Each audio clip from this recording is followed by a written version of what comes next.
I'm selling my Chinese electric car. I had a plan to use it to charge other EVs, to charge appliances, as a battery storage device. But because of our circumstances, because they've changed now, I'm selling it. The car is in Melbourne at my brother's house. But if you want it, well, this is a pretty good price. Hello, my friends. Welcome to the channel. I'm the Electric Viking. Great to see you. Thank you for tuning in. My name's Sam Evans. And I'm back on the channel, back here. We've been moving. We actually just moved from Thailand to Melbourne to Newcastle. And as you know, Shanna has stage 4 cancer. So we've moved up here because it's warmer for her. Her family are here as well in Newcastle. So here's the car. Here's the details. Here's why I bought it. And here's what the battery pack actually is. It's massive. It's actually a really big battery, which would be ideal for energy storage. You're probably thinking, why are you talking about energy storage when this thing's a car? It's a workable car, has a Mercedes-Benz interior. All that's true, but it can't be registered. It's left-hand drive. Now, unless you're in the US and you want to get this thing shipped over from Australia to the United States, you guys obviously have left-hand drive. Your rules there are less stringent. Maybe you could register it in the US. I don't know. Possibly. Anyhow, what is this car and what are the specs? It's the BAIC EX5. It's called the R500 model. It's got a fairly nice interior. Because BAIC make Mercedes-Benz in China, they've obviously stolen some Mercedes-Benz parts from the parts bin. You can see they're a pretty complete copy, some of the air vents and things like that. But anyhow, not that you'd care about that. What else can I tell you about this car? The year came out in 2020. It's made in China. I got it because an engineering firm in Australia actually bought this car. They bought a range of Chinese cars. They wanted to make their own Chinese cars, Chinese EVs. I think that company went under, so I bought it at auction. It's got about, I think, 500 kilometers on the odometer, so it's pretty much brand new. And the 62 kilowatt hour battery pack gives it a range of around 415 kilometers. So it's a big battery pack. I mean, that's essentially 4 Tesla Powerwall batteries.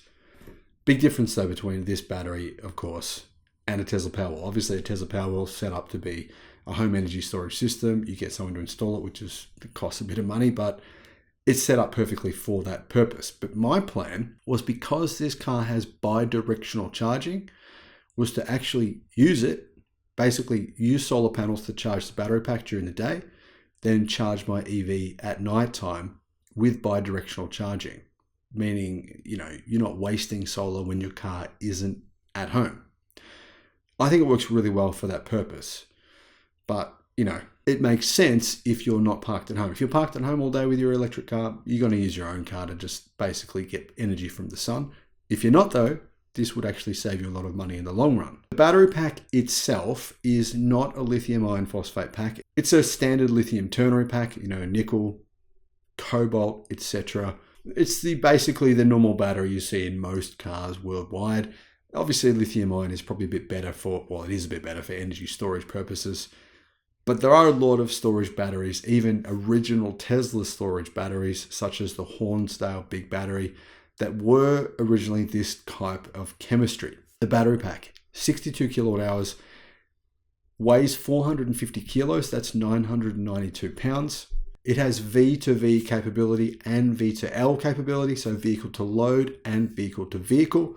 So that's the main reason that I went to I saw this at auction and I thought, hey, that's a great deal. I can take advantage of that.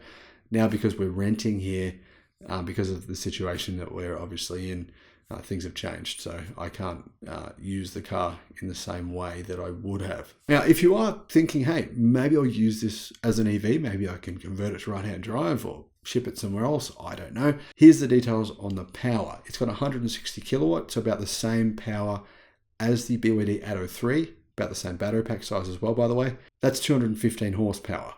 It's got 300 newton meters of torque, that's 221 pound-feet of torque.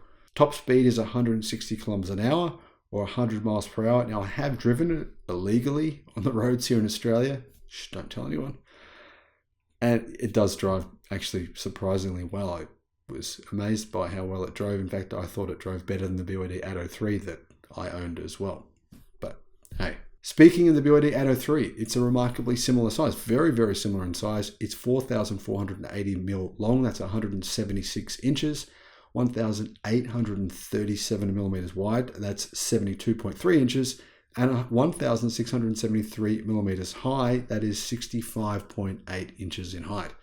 Wheelbase, also similar to the 803, 2,665 millimeters or 105 inches. What does the car weigh? It's 2,137 kilos. It's not light, that's for sure. Charging speed, how fast is it? I think it does 80 kilowatt on a fast charger. Actual bidirectional charging or vehicle-to-vehicle charging, I don't actually know what the speed is for that. Probably, I don't know, to be honest. If I find out, I'll let you know if you're interested in buying the car. So, the price. Well, it's around 5,000 US dollars, 8,000 Australian dollars. That's basically what I paid for. In fact, that's a little bit less than what I paid for it. If you're interested, let me know. Send me an email, info@theelectricviking.com. I'll put some details in the description. Thanks for watching, guys. Bye-bye.